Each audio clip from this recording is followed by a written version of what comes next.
시청자 여러분 안녕하십니까? VOA 뉴스투데이 시작합니다. 미국 국무부가 유엔 난민협약 채택 70주년을 맞아 곤경에 처한 탈북 난민들의 상황에 우려를 나타내고 중국 정부에 난민 보호 의무를 이행할 것을 촉구했습니다. 토마스 오헤아 퀸타나 유엔 북한인권 특별보고관도 VOA에 탈북 난민에 대한 강제 송환 금지 국제 원칙이 북중 합의보다 우선이라며 탈북민 보호를 거듭 촉구했습니다. 첫 소식 김영권 기자가 보도합니다. 미국 국무부는 북한의 망명 희망자들이 겪는 공경에 대해 깊이 우려한다며 중국의 탈북민 강제 북송 조치 중단을 촉구했습니다.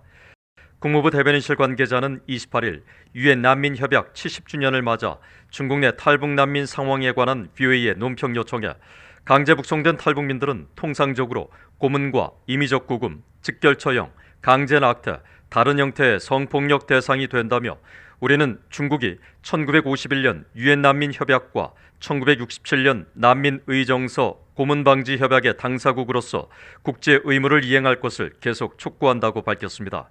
토마스 오헤아 퀸타나 유엔 북한인권 특별보고관도 28일 VOA의 논평 요청에 중국 정부의 국제 의무 이행을 촉구했습니다. 퀸타나 보고관은 중국 정부의 유엔 난민 협약에 따른 의무 준수와 송환 시 고문에 직면할 수 있는 북한인들의 강제 북송을 하지 말 것을 계속 촉구한다면서 유엔의 강제 송환 금지 원칙을 강조했습니다. 특히 중국과 북한 간 양자 합의는 강제 송환 금지 원칙인 농-루플루망 국제 원칙을 넘어설 수 없으며 중국 정부는 70년 전 세계 모든 인류의 이익을 위해 승인된 유엔 난민 협약을 인정하고 기본적인 책임을 유지하길 희망한다고 밝혔습니다. 국무부와 킨타나 보고관의 이런 입장은 최근 중국 정부가 신종 코로나 바이러스 여파와 북한 지도부의 국경 봉쇄로 보류했던 탈북민 강제 북송을 재개했다는 내용이 일부 언론과 단체들을 통해 알려진 가운데 나왔습니다. 이런 가운데 린다 토마스 그린필드 유엔 주재 미국 대사는 28일 유엔 난민협약 70주년을 맞아 미국 평화연구소가 주최한 대담에서 난민 보호에 대한 미국의 결의는 어느 때보다 강력하다고 강조했습니다. The United States has been the largest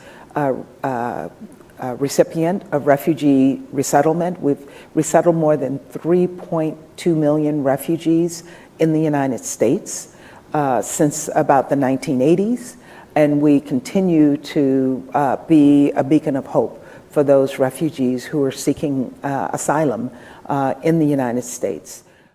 필리포 그란디 유엔 난민기구 최고 대표는 이날 성명에서 국제사회가 협약에 명시된 난민 보호의 핵심 원칙을 지킬 필요가 있다며 여기엔 박해를 피해 탈출한 난민이 위해나 위험 속으로 다시 보내지지 않을 권리도 포함된다고 강조했습니다. 유엔 난민 협약은 1951년 모든 사람은 박해를 피해 다른 나라에서 피난처를 구하거나 그것을 누릴 권리를 가진다는 세계인권선언 14조에 근거해 유엔이 채택했으며 1967년 채택한 의정서와 더불어 송환 시 박해를 받을 위험이 있으면 난민으로 보호해야 한다는 강제 송환 금지 원칙을 강조하고 있습니다. 하지만 중국 정부는 탈북민을 불법 경제 이주민으로 간주해 계속 강제 북송을 하고 있으며 코로나 여파와 북한 지도부의 북중 국경 봉쇄 등으로 탈북민들의 상황은 최악이라고 탈북 지원단체들은 지적하고 있습니다. VOA 뉴스 김영권입니다. 북한의 핵과 미사일 개발에 따른 국제사회의 강력한 제재와 자연재해, 신종 코로나 바이러스 감염증 등으로 어려움을 겪고 있는 북한의 내부 안정성에 대해 전문가들이 엇갈린 평가를 내놨습니다. 단기적으로는 상당히 안정돼 있다는 평가와 함께 이미 북한 정권이 흔들리고 있다는 분석도 나왔습니다. 안소영 기자가 취재했습니다. 미국 국가이익센터가 북한의 내부 안정성을 주제로 개최한 화상토론회에서 프랭컴 평화연구소 선임연구원은 국제사회 기준으로 표출되는 정치적 시스템의 변화나 시위, 폭력 등이 없다는 점으로만 보면 북한의 상황은 비교적 안정적이라고 볼 수 있다고 평가했습니다. 그러나 억압되고 자유가 없는 북한 주민들의 생활 등의 특성을 고려해야 한다면서 장기적으로 북한 내부 안정을 우려할 요인들로 김정은 국무위원장의 건강 상태와 수년째 이어지는 대북 제재로 빚어진 경제 상황, 신종 코로나 바이러스 대응 국경 봉쇄로 하락한 북중 무역 등을 꼽았습니다.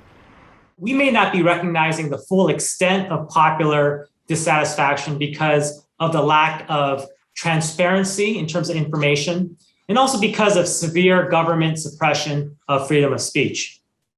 프랭컴 평화연구소 선임연구원은 또 북한 전체 주민의 40% 이상이 영양실조를 겪는 만성적인 식량난도 내부 상황을 불안하게 만든다고 지적했습니다. 최근 경제난 등 삼중고에 시달리고 있는 북한 정권이 지도부에 대한 불만으로 대거 인사교체 작업을 벌이는 것도 눈여겨볼 필요가 있다는 진단도 나왔습니다. Its Politburo saw a 60% turnover last year and a 70% turnover in the first half of this year. This likely means that Kim Jong-un and the party leadership is quite dissatisfied with the way that their government is coping with the triple threats of COVID pandemic, natural disasters. 랜드 연구소의 브루스 베넷 선임연구원은 최근 김정은 위원장의 발언들을 보면 이미 북한 정권은 흔들리고 불안해하고 있는 것 같다고 지적했습니다. 북한과 비교되는 한국 실정이 북한 내부에 더 많이 알려지는 것이 북한 정권의 큰 도전일 수밖에 없다는 겁니다. Kim recently said that K-pop and South Korean culture were a vicious cancer corrupting young North Koreans. And that if he didn't deal with it, the North Korean government could crumble like a damp wall. When a dictator says that kind of thing, he's obviously worried. 베넷 선임연구원은 그러면서 북한의 불안정성에 따른 조심스러운 급변 사태를 준비해야 하고 북한 내 엘리트층을 정권으로부터 분리시킬 필요가 있다고 지적했습니다. 프랭컴 선임연구원도 북한 내 불안정성에 신중히 대비해야 한다는데 동의했습니다. 그러면서 동시에 급변 사태라는 단어에 민감해하는 북한과 주변국 상황을 고려한 정책이 필요해 보인다고 지적했습니다. BOA 뉴스 안소영입니다.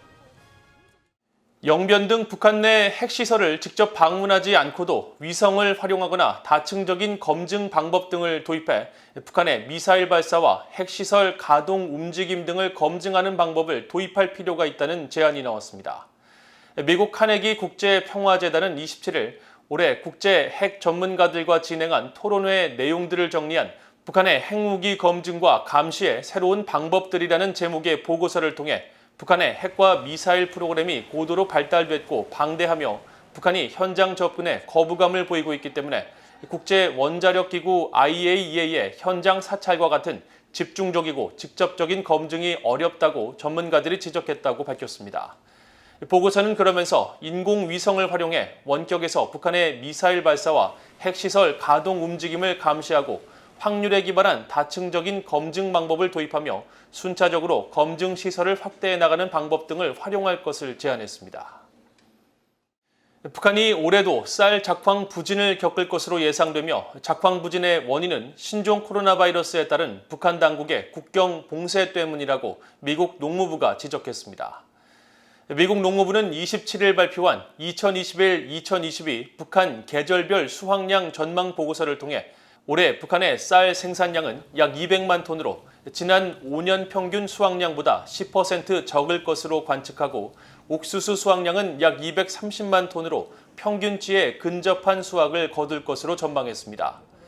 또 북한의 올해 상반기 강수량과 기온이 벼 작황에 적합한 수준을 기록했지만 예상 수확량이 저조한 것은 신종 코로나 바이러스 확산을 막는다는 이유로 북한 당국이 취한 북중 국경 봉쇄 때문이라고 분석했습니다.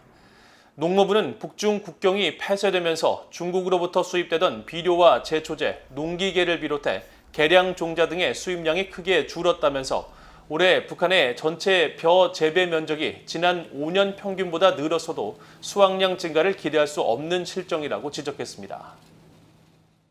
한국 내 탈북민들의 건강 관련 질병 부담을 분석한 결과 가장 큰 건강 위험 요인은 우울증으로 나타났으며 이 같은 질병 부담 완화를 위해서 한국 정부가 대책을 마련해야 한다는 지적이 제기됐습니다.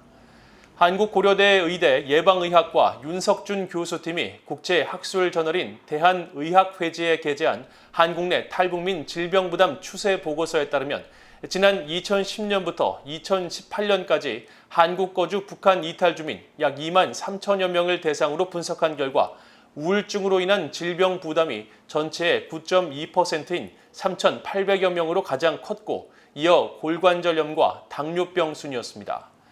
질병 부담은 특정 질환으로 조기에 사망하거나 장애 발생 시 개인에게 얼마만큼의 손실을 야기하는지를 파악하는 개념으로 수치가 높을수록 특정 질병의 심각성이 큰 것을 의미합니다.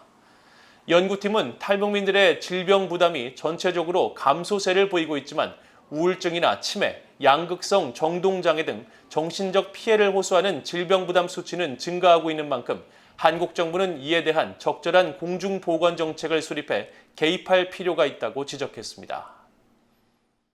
이상으로 VOA 뉴스투데이를 모두 마칩니다. 시청해주신 여러분 고맙습니다.